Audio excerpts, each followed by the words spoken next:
Well, see, there were two 50s. There's the surface 50s of the Eisenhower and Levittown suburbs, Squaresville, but underneath it were beatniks. Jack Kerouac, Allen Ginsberg, those beatnik writers, and the jazz musicians, Coltrane and Miles. Potheads and peyote heads seeking to break beyond the restrictions of that Eisenhower era into freedom.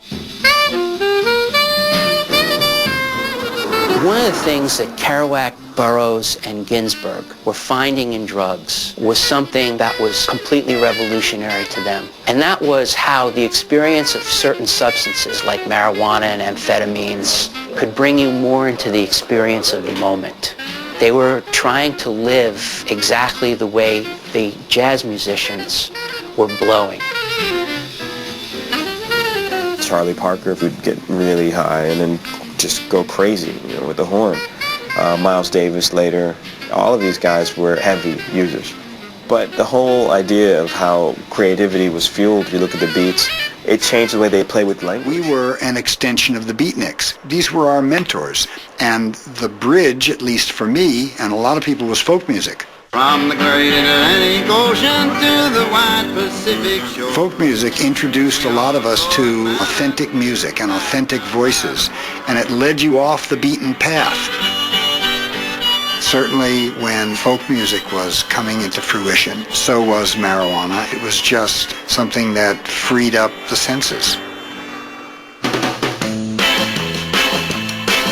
Popular music changed very dramatically in the 60s, and drugs definitely were central to that change. There was a music writer back in the 60s named Al Aronowitz who was friendly with Bob Dylan and many, many other musicians, including the Beatles, and he introduced Bob Dylan to the Beatles at a hotel in Midtown Manhattan. And in the song, I Want to Hold Your Hand, the Beatles are singing I Can't Hide. Dylan evidently thought they were saying I Get High.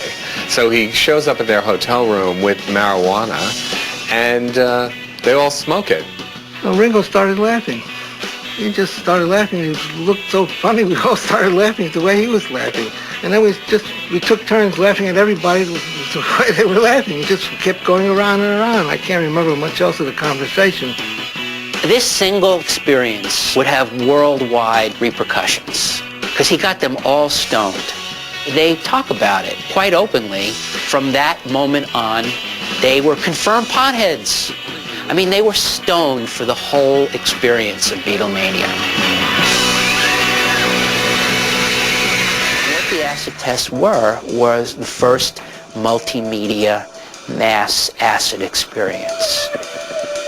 During the time that Kesey was experimenting with it, LSD was manufactured as a legal drug. So he became sort of the Pied Piper to the psychedelic culture that was growing up in the San Francisco area at that time. The acid tests were the hippest place to be at that time. People were just getting used to acid.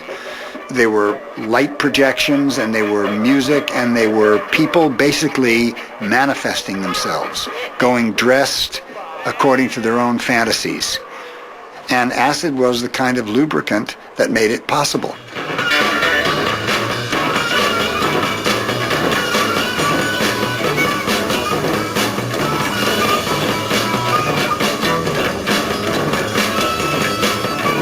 And then there was this group of musicians called the Warlocks. And of course, that was the Grateful Dead.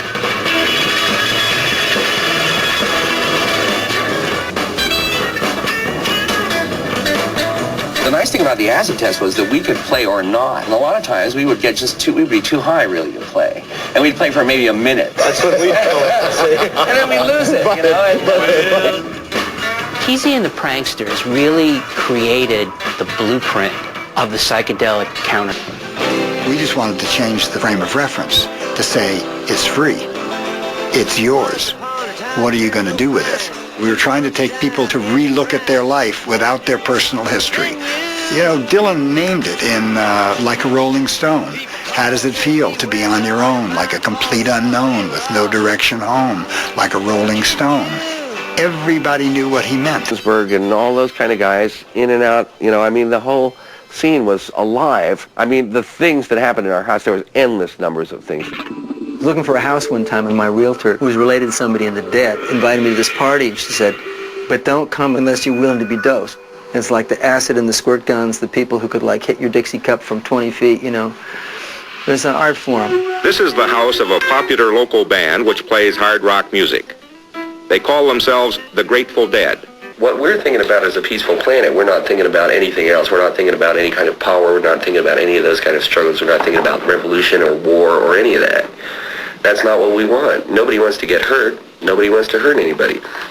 We would all like to be able to live an uncluttered life, a simple life, a good life, you know, and like think about moving the whole human race ahead a step or a few steps. Do you think that your movement or your idea, the hip idea, is essentially connected up with drugs? Yeah, I would say that's a large part of the framework. I think that most of the people who are hippies now came to it through drugs. Yeah, but it's not a dope movement. We're not trying to spread dope. I think personally that the more people turn on, the better world it's going to be. There's a period in the mid-60s where drugs become a critical element in the whole explosion of the pop music culture. Music was the soundtrack to the whole thing, and in some cases, it was what was stirring the pot. It was all about altered states, states of ecstasy. It was approximating the drug experience.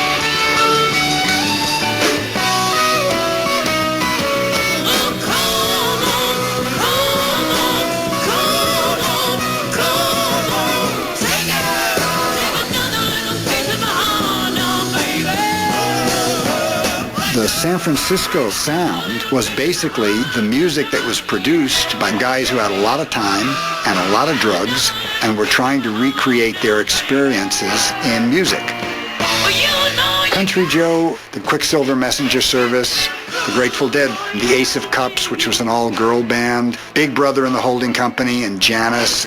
You know, these were our people. This was our community. Yeah, the San Francisco bands had a new kind of style. It was basically a style of acid heads talking to acid heads. And one of the things that was happening that was so exciting is that we seemed to be getting validation from the London scene.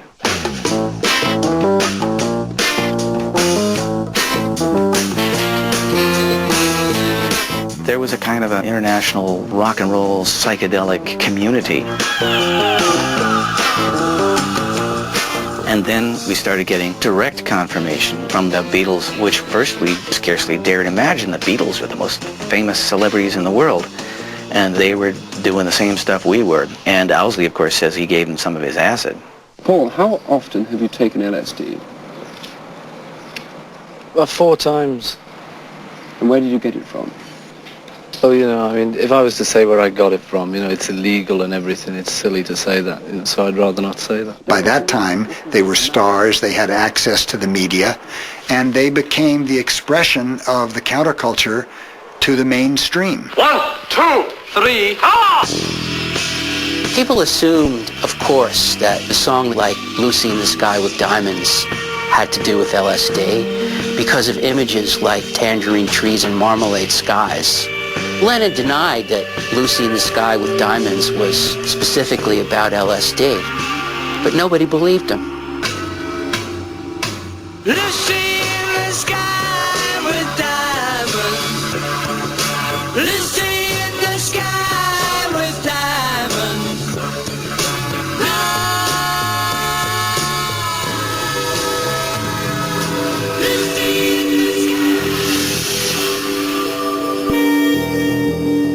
The Beatles went from wearing suits to wearing dashikis and nerus in the matter of like 3 years. You know, you saw it start to happen to them. And it was like, oh my God, my favorite band is on acid. That was only the beginning of it.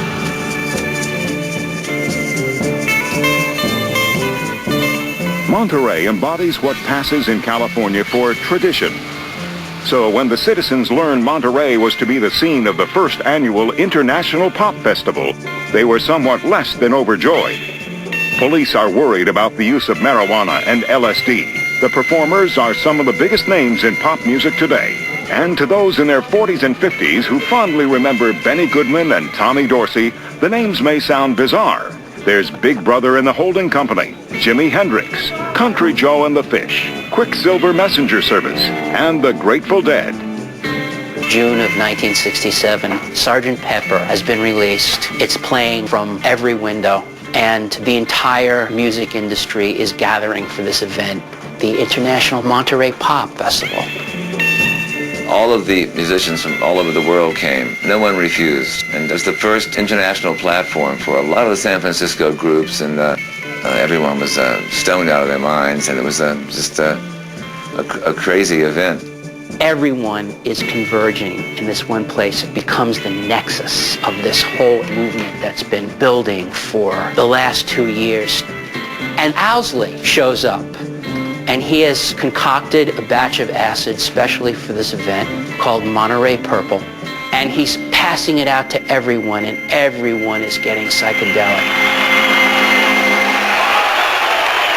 The moments at Monterey in which some of these performers were discovered, they became really epiphanies. Janis Joplin singing Ball and Chain. Hendrix. No one even knew who Hendrix was.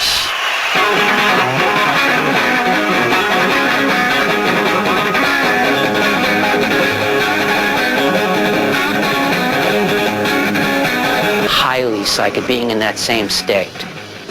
Suddenly, these record companies began rushing over themselves to sign these bands. There was money to be made in psychedelic music.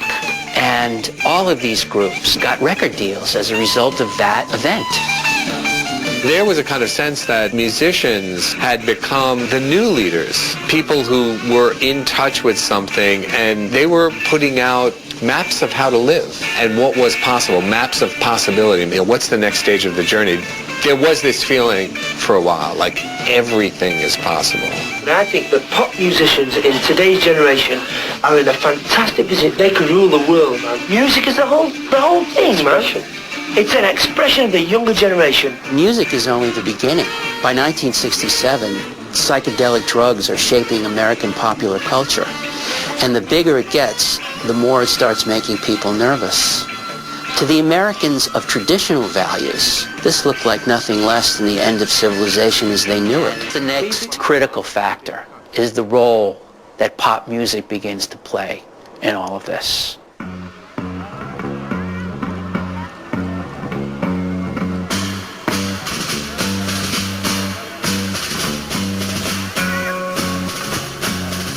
But what happened in the 60s was access to media like young people had never had before.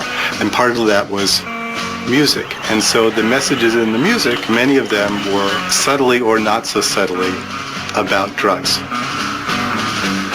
One pill makes you larger and one pill makes you small. There were a number of bands that were fairly popular, but the first big hit band was Jefferson Airplane. They had a song called White Rabbit, which was an elaborate reading of Alice in Wonderland as kind of a metaphor for a psychedelic trip. And everybody thought, sure, yeah, that makes sense.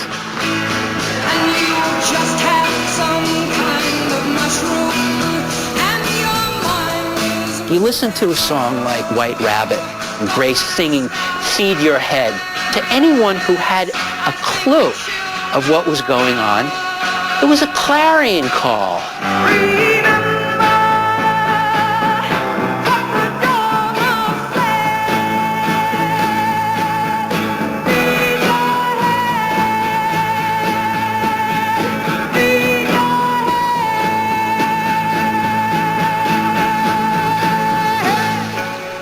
Suddenly, on the airwaves of AM radio, going from coast to coast were messages encouraging people to try drugs. Some hippies believe the greatest allies they have in spreading dope throughout this country are the mass media of this country. Every day the radio plays drug music, Get Yourself a Little Green, Day Tripper. The teenagers get the message from these. They know that green is marijuana, a trip is a drug experience. Suddenly there's a song on the radio, San Francisco, be sure to wear some flowers in your hair. And the next message goes out, everyone come to San Francisco because you're going to meet some very gentle people. The polarization of the culture became much, much clearer.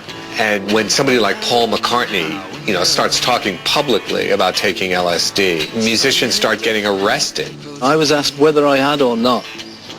And then from then on, the whole bit about how far it's going to go and how many people it's going to encourage is up to the newspapers and up to you, on television. You got to pick up every stitch. Must be the season of the witch. Must be the season of the witch, yeah. Must be the season of the witch. The most famous person I almost arrested was Mama Cass. They were in town, and there were a bunch of kids going out to see them, and my informant was one of them, and they were allegedly going to have a party after the concert, and they were going to be giving acid to everybody, and I just never got it to the party. Had I would have been the first one to arrest Mama Cass Elliot.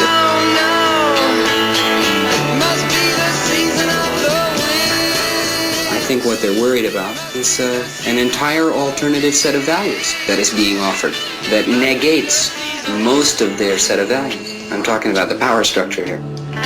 There was a very clear sense of us and them. And eventually you have things like the Doors are going to perform Light My Fire on the Ed Sullivan Show, and they get asked to delete the word higher. 1967. Ed Sullivan was the #1 show in America and one of the only places to see rock and roll. Light My Fire is the #1 song in America, and the Doors are invited. 15 minutes before showtime, somebody comes into the dressing room and says to us, we have a problem, boys. Network won't let you say higher on national television. And Jim said to him, what are we supposed to say? And he looks at Jim and he said, well, you're the poet. Why don't you come up with something? Wire, flyer, and Jim's about to hit the guy. And I grabbed his hand and said, no, for God's sake. So I said to the man, okay, listen, here's what we're going to do. We will change the lyric. And he said, okay, I knew you were the sensible one. That's good. He walks out the door. Jim and John and Robbie come to me and say, we're not changing the lyric. I said, exactly. Well, the media blows up the counterculture because the counterculture was news, and the media is in the business of news. By August of 1969, the psychedelic culture had been in place for 3 to 4 years. Now there was a whole new wave of kids. And for these kids, in terms of like the psychedelic ideal, Woodstock would be the ultimate being. 500,000 people, everyone knew how high everyone was, and nothing bad happened. Here we go.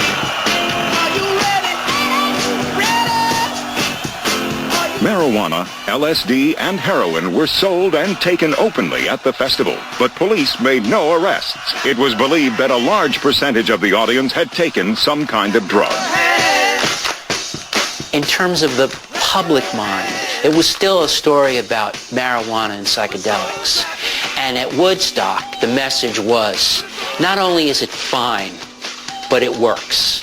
Look how it's sort of midwife this beautiful utopian experience, this new Woodstock nation. Of course, that would change quickly enough with Altamont, wouldn't it?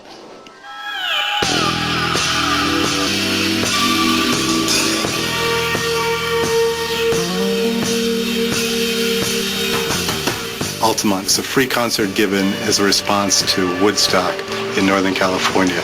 On the advice of the Grateful Dead, they had the Hells Angels do security for the event. There was beer, there was drugs of all sorts, mayhem in the audience. The Hells Angels fought with people throughout the entire show. And at one point, someone appeared to point a gun at the stage, and the Hells Angels stabbed him to death. And that seemed to be a death knell for that innocent part of the 60s.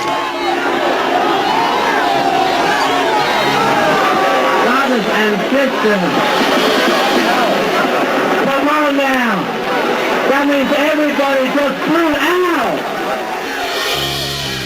Altamont was one of these things where the downside of what the drug culture could be became very apparent. Is this where you end up? The Hell's Angels, drunk on wine and taking pills, are now your police force? Here are these visionaries like Mick Jagger, the Jefferson Airplane, Keith Richards. They can't control this, so who is the authority here? Who is going to run this new community? So the sense of failure that Altamont seemed to represent was devastating.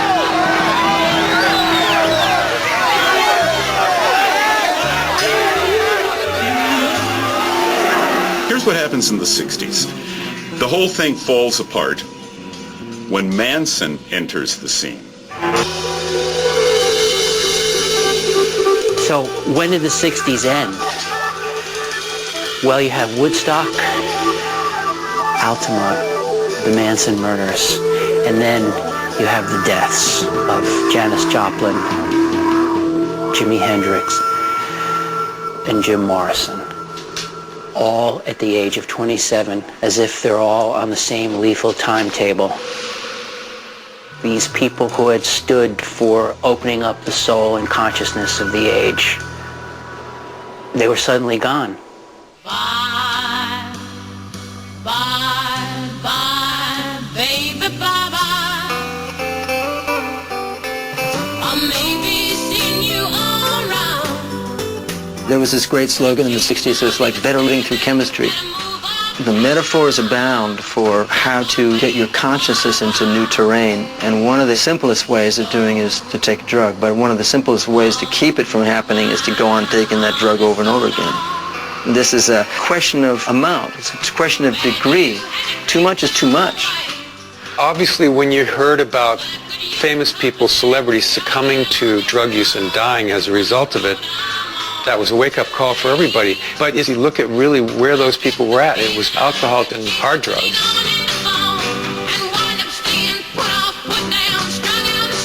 There was this magic time when taking drugs really did elevate your consciousness and made you do things better. I think that was very short-lived, and a lot of those people died of those drugs. Of course, as a culture, we want to have great music and great things, and do we really care how anybody makes us? Not really. Not really. We don't really care. The Queen died, the Prince died, and the ultimate musician died. And the government shot everybody down at Kent State. And that was the end of it. Goodbye, idealism. But for a brief moment in time, there was a glimpse of what America could be. Love, love, love. That's what was going on in America.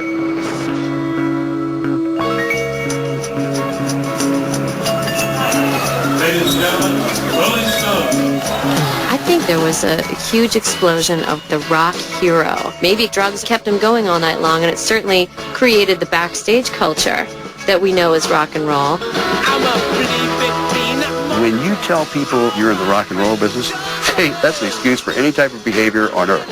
Who else made millions of dollars a month, worked like 6 gigs a month, and had all the drugs and freedom they wanted, and had the license from society to behave any way they wanted to?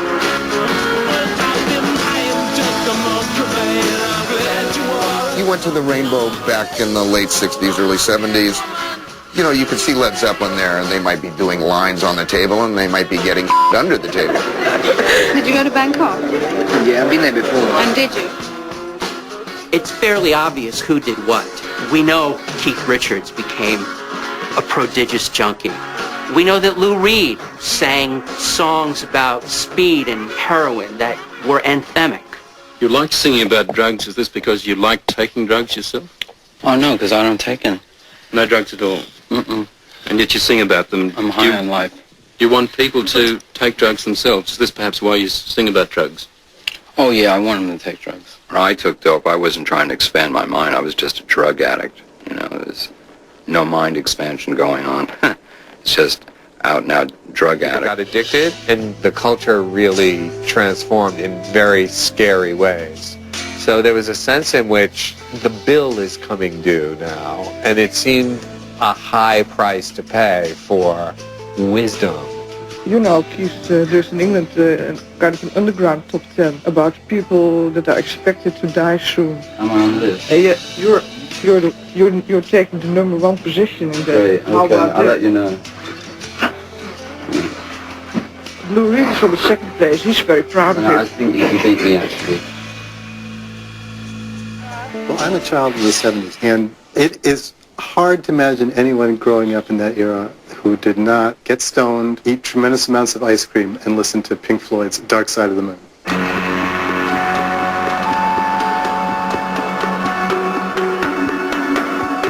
I went through a big period listening to a lot of Pink Floyd, and not just listening, but kind of like crawling inside of it, you know, and standing inside of it and watching, you know. It was, for me as a musician, I started to see music.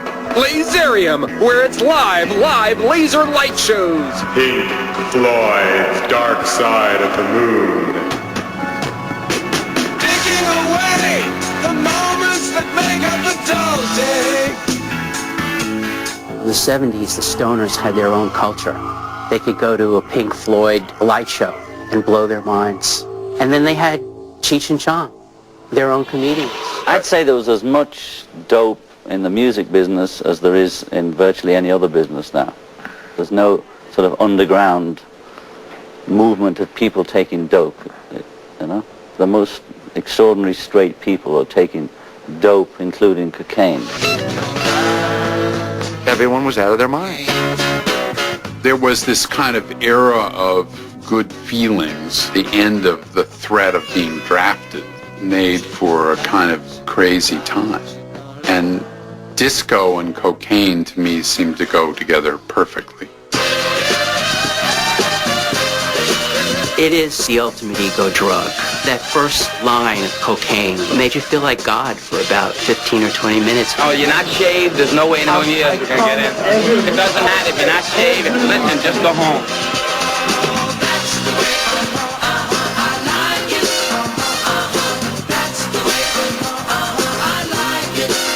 Disco and Coke were a beautiful synthesis because Coke allowed you to stay up all night, dance all night, have energy all night, and have tremendous libidinal satisfaction at the end of the night, which were all the things that disco promised.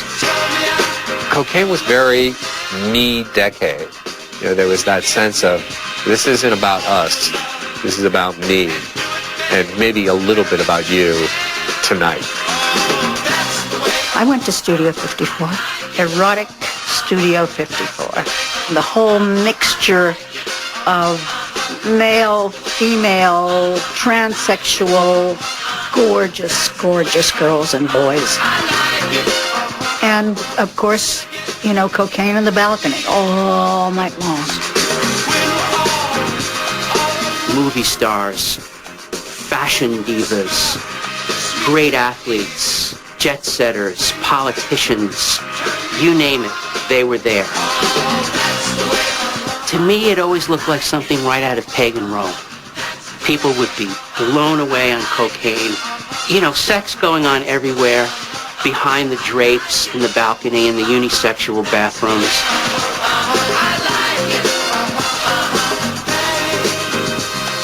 Everyone just stoned out of their skulls.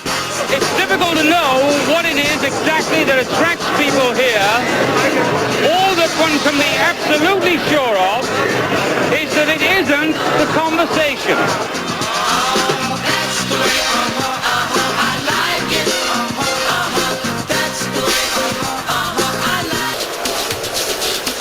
Cocaine was a very glamorous drug. At that time, it was still fun, and it was disco, and it was rock and roll, and it was flashy, and it was eccentric, and it was loud, and it was glam, and, you know, and I can't believe I still have a nose. Tell me what's on your mind. There was a moment in the culture when the cocaine phenomenon turned toxic. Around 1983. You have a series of events that poisons the atmosphere for drug use in this country. You have Richard Pryor on Freebase setting himself on fire and going screaming down the streets of the San Fernando Valley. Pryor told the doctor at the burn ward at the hospital last night that he had used freebase, which is a combination of cocaine and ether. And when he ignited it, whether it was on a cigarette, we don't know, the ether exploded, causing his clothes to engulf in flames. You have the death of John Belushi, which is even more significant. The line became too foggy, you know, and when you're in a cocaine speedball haze, of course, who could find the line?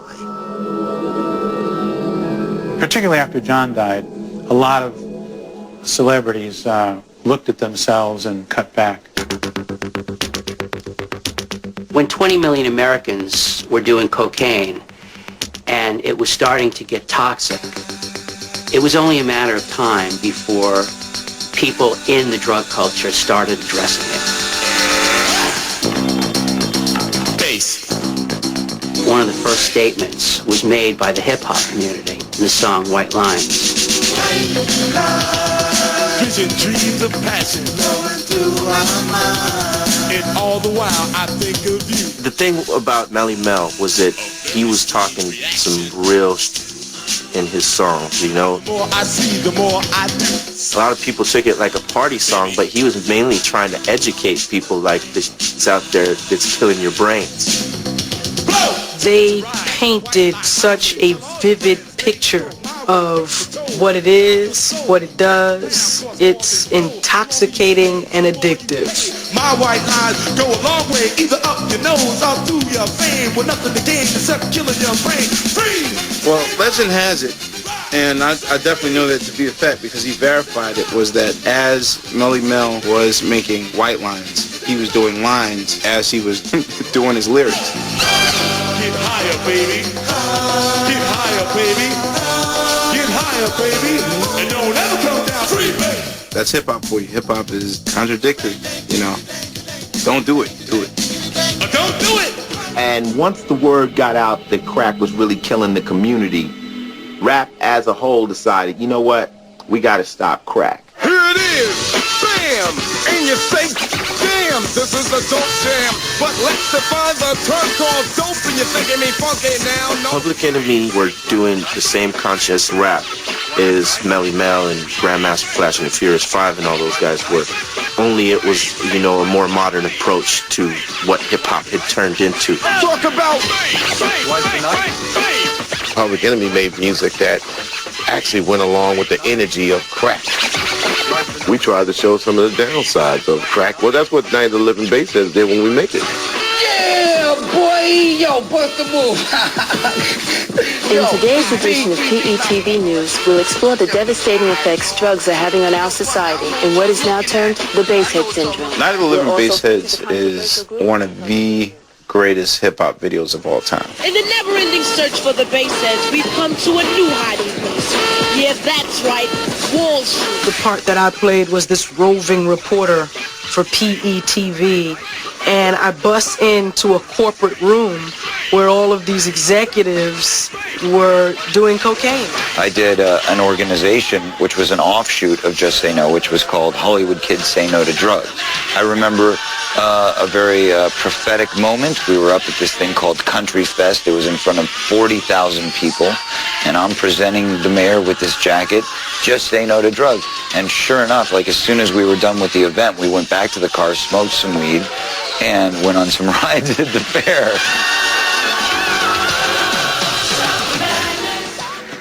From the mid-'80s until the early '90s, you had an enormous growth in this new drug rehab industry.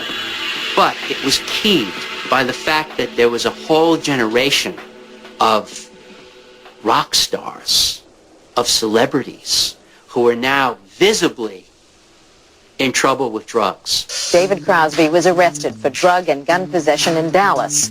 The police found freebasing equipment and 1/4 gram of cocaine in Crosby's dressing room. I would like to be free from drugs. I would like to be free from jail. Recovery is celebrity-driven in this country. I was going to have to stop doing drugs, or should have been dead a few times over. At the end of my snorting half of Peru. Majorly involved in the use of cocaine. I'm an addicted personality. Do I want to be a stoned musician, or do I want to live? One of the next chapters in the story of the drug culture became not doing drugs. Are you off drugs completely now? Yes, I am. recovery is the new drug. It's just a way to be. This is the 90s. I get hip. As soon as celebrities started cleaning up in public with their tell-alls and their documentaries and their VH1s and their Tears on Oprah, everyone would go, oh, okay, well, he's not hiding from us. He's being honest. Now we kind of like him more. And there became virtue in being a survivor. And it almost became a cliche after a while. VH1 goes behind the music. Every VH1 special, they're all the same. Basically, we could write one now. They start and they're really good friends. A link that formed in childhood. They make some music in a garage and someone hears them and they sign them and they become really big. Talked about band in Southern California. And they sell tons of albums. Popularity was skyrocketing. And they go on the road and they do a world tour. Sold out concerts everywhere. They start taking drugs. Played hard and partied harder. Doing a ton of cocaine. They'd become the poster boys for heavy metal decadence. The drugs eventually take over their lives. Caught on a roller coaster ride they couldn't control. My heroes had either died or were addicted. Heroin had a firm grip on his life. He had become an addict. I mean, I was sure that John was going to die. You know, Nicky's in the hospital and you think he's dead. Woke up the next day. The needle was still in my arm. When they were taking drugs, they became bitter enemies and they all hated each other. But in '85, dope was starting to drive them apart. Their friendships had sunk to an all-time low. Eventually, 10 years down the road, they're so debilitated by drugs that they have to go into rehab. Checked himself into drug rehab, helping through the agonizing withdrawal. And then they get out of the rehabs and they put out a new album. And the band embarked on a new chapter. And that album always sucks. They were together again, old friends remembering old times. And now we're supposed to believe that they all love each other and they're putting the band back together. And it's a crock of, you know. We are a society that does put some sort of premium on redemption. And so that's a nice narrative. And it's certainly a better story than the one of self-destruction. How long have you been clean now? A little over 3.5 years, I'm happy to say. Does America like anything more than a life gone bad and a life resurrected? Amazing grace, how sweet the sound. Yeah!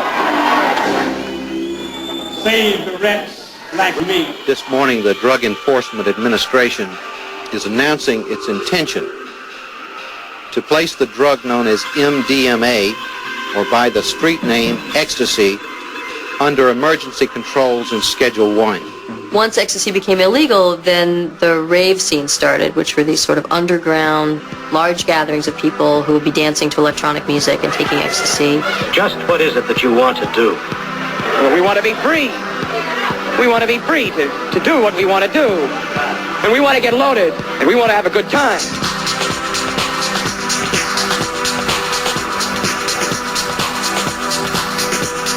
Once again, you have a whole youth culture finding a new drug. You're in like a kind of trance and you just want to hug everybody and love everybody.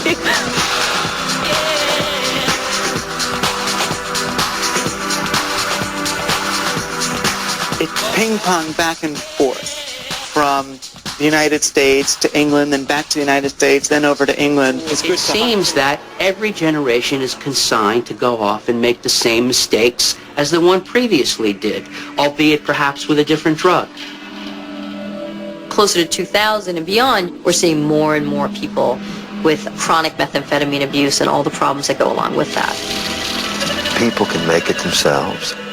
They can become their own little business, you know, going on to farmers' property, stealing the ammonia. Whew, wow.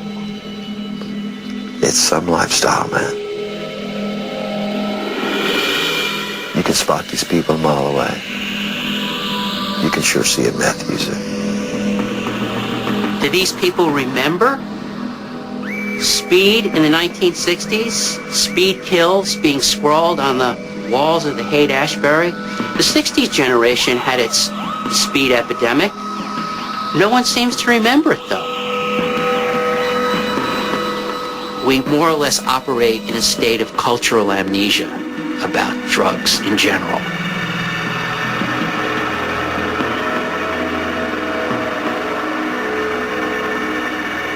I think the culture is beginning to change again. 5 years from now, I don't think people will be talking about marijuana and cocaine. I think it'll be all the pharmaceuticals and the man-mades. The story of drugs is really an American epic. The bebop generation, and the beats, and then the folkies, and then the psychedelic era, and then the rockers, and then the cocaine era, and then crack, and then recovery, and then ecstasy, and beyond. It's a long and really fascinating narrative.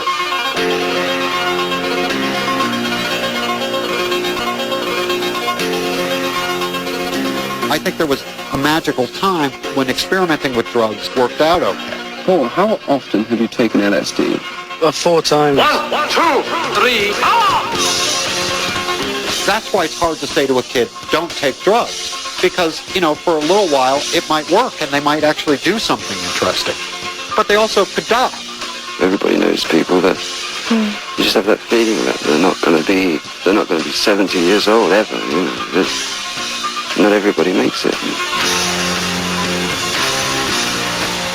Why am I against drugs? Just because of all the downsides where good people get taken down. And that's why I don't like them. Man, drugs suck, man. We've spent $500 billion since 1980 trying to make this a drug-free nation. Are we any closer than we were then? Get a search warrant! Some people say that the drug wars failed, we haven't won it, and we should give it up. That to me is like saying we've not found a cure yet for AIDS, so we should just give up the research. We don't give it up. Because it literally will destroy us as a society to give it up. This is now deeply embedded in the American cultural psyche. And I think the degree to which we're going to be successful at dealing with it is the degree that we can be honest about it, about drugs, how they've impacted people's lives, how they've shaped the world that we live in.